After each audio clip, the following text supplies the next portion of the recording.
Demagun hause dala daukagun uin funtzioa, orduan guk kalkulatu dezakegu zein den honi dagokion Fourien transformatua, hementxe dagoen integral honen bitartez, eta era honetan posiblea dugu guk hasieran dugun uin funtzioa uin lauen kombinazio lineala bezala jartzea. Horretarako ezinbestekoa da kalkulatzea aldez aurretik zein den uin funtzioari dagokion Fourieren transformatua. Bueno, hau edozein uin funtziorako egin dezakegu. Lehenengo eta behin, bi gauzak aipatu nahi ditut honen inguruan. Orokorrean uin funtzioak baita izango du balako denboraren garapena. Nik hemen ez dut jarri batez ere gauzak ez liatzeko, aldagai diferenteekin ez liatzeko. Baina bai, bestela, uin funtzioak T denboraren garapena izango luke, ten denboraren garapena baita hemen egongo litzateke eta hori dela eta orduan Fourien transformatua baita izango litzateke K aldagaiaz gain, baita T parametroaren eragina izango luke. Hori alde batetik. Gero bestaletik, hementsa daukagun uin funtzioaren Fourieren transformatua egin izateko, guk hasieran daukagun uin funtzioa, ez du zertan eta partikula aske bati dagokion uin funtzioa izan behar. Edozein kasutan, edozein partikulari dagokion uin funtzioaren Fourieren transformatua egin dezakegu. Hau da, edozein uin funtzioa beti jar dezakegu uin lauen kombinazio lineala bezala. Hori bai, gertatzen dara daukagun uin funtzioa partikula askearena bada, orduan guk badakigu zein den honi dagokion denboraren garapena. Horretarako egin behar duguna da Fourien transformatua egin, eta orduan hemen jarri K bakoitzari dagokion denboraren garapena izango dela eber minus I omega K T. Non omega K hori izango dugun H barra K karratu zati bi M.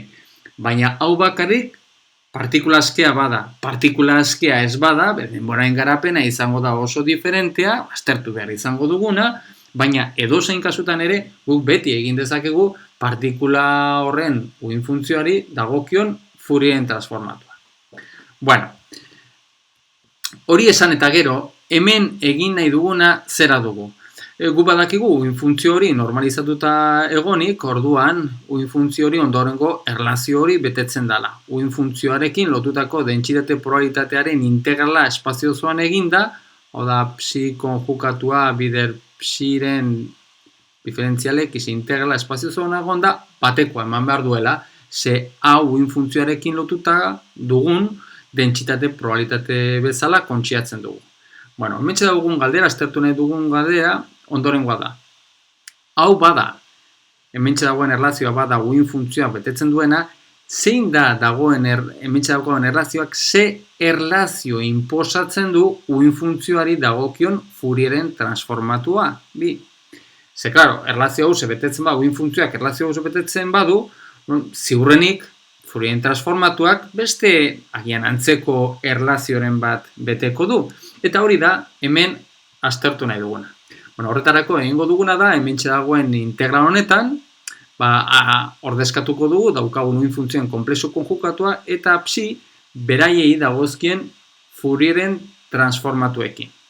Bueno, hasiko gara egiten, lehenengo jarriko dugu integral minus infinito infinito, orain ordezkatuko dugu uin funtzioen konplexu konjukatua bere Fourieren transformatuarekin, basati erro BP, integrala minus infinito infinito akaren konplexu konjukatua, ze orokorrean A funtzioa baita konplexua izan daitekelako eber minus ikx diferentzial K. Bueno, badaukagu beraz, ordezkatuta psi konjukatua. Orain ordezkatuko dugu psi. Daukagu basati erro BP, integrala, berriro minus infinitotik infinitora AK eber ikx diferentzial K. Bider diferentzial X. Bueno, hau da daukaguna. Orduan, hori bai, hementxe daukagun K aldagai hau, integral honi dagokion barne aldagaia izan da, eta beste hau ere, beste integral honi dagokion barne aldagaia izanik, bi K hauek ez daude lotuta, ez daude akoplatuta, ez daukate zerikusia bata bestearekin, Eta hurrengo pausuan egingo duguna izango da dana integral baten barruan jarriko dugunez, aldagaiak ez nahazteko beste era diferentean deituko ditugu. Bigarren honi K' bezala izendatuko dugu. Eta orain, esan dugun bezala, jarriko dugu dana integral baten barruan. Lehenengo konstantea, dugu basati erro bipi, beraz basati bipi, eta gero dauko integralak, minus infinitik infinitora, minus infinitotik infinitora, hiru integral diferente ditugu. Gero jarriko ditugu A karen konplexu konjukatua, gero A K' dugu, orain esponentzialak dana batean jarriko dugu, eta hoxe dugu E K' minus K bider X, eta orain jarriko dugu diferentzial X, diferentzial K' eta diferentzial K. Beraz, hiru dimentsioko integrala egin behar dugu, lehenengo hasiko gara banan-banan, astiro egingo dugu, eta lehenengo X-eko integralarekin hasiko gara. Hemen txakartzen den A funtzio hauek X-en independenteak dira, beraz, zer den hementxe hau magia ematen du. Hementxe dagoen integrala, basati bipi, bider esponentzial eber I K' minus K bider X diferentzial X-en integrala, hori da, bakizu zein den hori da K' minus K'ren Diraken delta. Eta Diraken delta bat agertzen denean, guronerako izaten da, zekero honen barruan dagoen integralak egitea nahiko erraza izaten dugulako. Orduan ja, X-en integrala egiterakoan ja lortu dugu Diraken delta bat, beraz badaukagu bat. Horren egingo dugu K'-rekiko integrala. K'-rekiko integrala egiterakoan Diraken delta hausi izan da, orduan izango dugu K' berdin K deneko ekarpena bakarrik geratzen zaigu. K'-ren eragina bakarrik hementxe dugu, orduan egin behar dugun gauza bakarra da K' hause, K'-rekiko integrala egiterakoan, Diraken deltanen eraginez, K' hause K'rekin ordezkatu eta kitxo. Beraz, geratzen zaigun integrala ondorengoa da. K'-rekiko integrala, da geratzen zaigun bakarra, da Aren konplexu konjukatua, bider K'-ren ordezka dugu, AK diferentzial K. Hau da, geratu zaigun integrala. Eta hau da berdin bat, honen berdina izan behar dalako. Ikusten baduzue, hau eta hau, itzelesko antzeko itzura daukate. Hementxe duguna, hau genuen, X-ekiko dentsitate probabilitatea.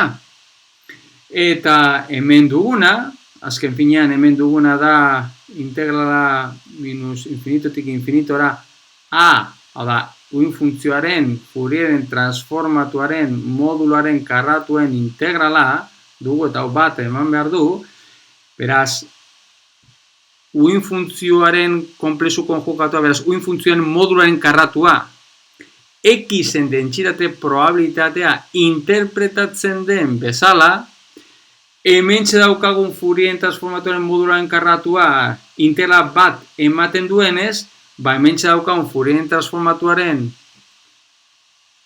moduluaren karratua interpretatuko dugu K'rekin lotutako dentsitate probabilitatea. Printzipioz honek ez dauka terekiko menpekotasuna ere izan beharko luke, horregatik jarriko dute dentsitate probabilitate horretan terekiko menpekotasuna eduki lezakelako. Orduan, berriro diot, uin funtzioaren Fourieren transformatuaren modularen karratua interpretatuko dugu K'rekin lotutako dentsitate probabilitate bezala. Zeren eta horren integrala, minus infinitora, bateko ematen duelako, eta berak duen forma nola bai da X-ekin lotutako dentsitate probabilitatearekin gertatzen den bezala. Orduan, ze esan nahi du honek? X-ekin lotutako dentsitate probabilitate badakigu ze esan nahi duen. Guk hasierako halako uin funtzio bat dugunean, guk ez dakigu partikula aldez aurretik, neurtu baino lehen non egongo den. Gero neurtuz gero, punturen batean aurkituko dugu. Baina aldez aurretik, mekanika kuantikoan egiten den interpretazio estatistikoa dela eta ez dakigu ze puntutan egongo den. Gu dakiguna da, puntu diferentean egoteko probabilitatea zein den, eta hori lortzeko egiten duguna da uin funtzioen modularen karratua. Beraz, eta horri deitzen diogu X-ekin lotutako dentsitate probabilitatea. Era berean, momentuekin antzeko gauza bat gertatzen delaren hipotesia azken finean botatzen ari gara. Guk alako infuntzio bat dugunean, eta momentua neurtzerakoan, guk ez dakigu zen momentua neurtuko dugun, edo ze karen balioa neurtuko dugun. Guk uinfuntzioni dagokion Fourien garapena hole egiterakoan, ikusten dugu nola hainbat K eraginen diferentia sartzen dela. Baina guk aldez aurretik momentua neurtu baino lehen, ez dakigu ze balio lortu gain daiteke.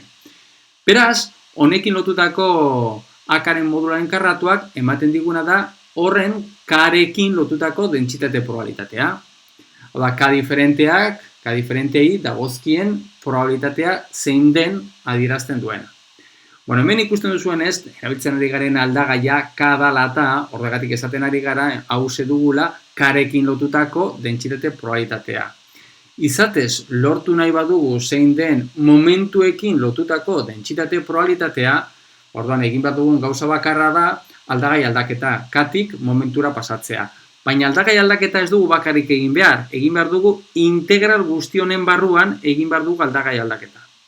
Eta hau da, geratzen zaiguna. Bueno, beraz, momentuekin lotutako dentsitate probabilitatea lortu nahi izan ezkero, kontuan hartu, momentua dela H barra bider K, egingo dugu beraz, hemen jagoen integraloren barruan egingo dugu aldagai aldaketa hori, bueno, egiten badugu hori daukagu lehenengo A, P zati H barra izango litzateke horren modularen karratua, bider diferentzial P zati H barra, berdin bat, beraz H barra hause barruan sartuko dugu, eta barruan sartzen badugu orduan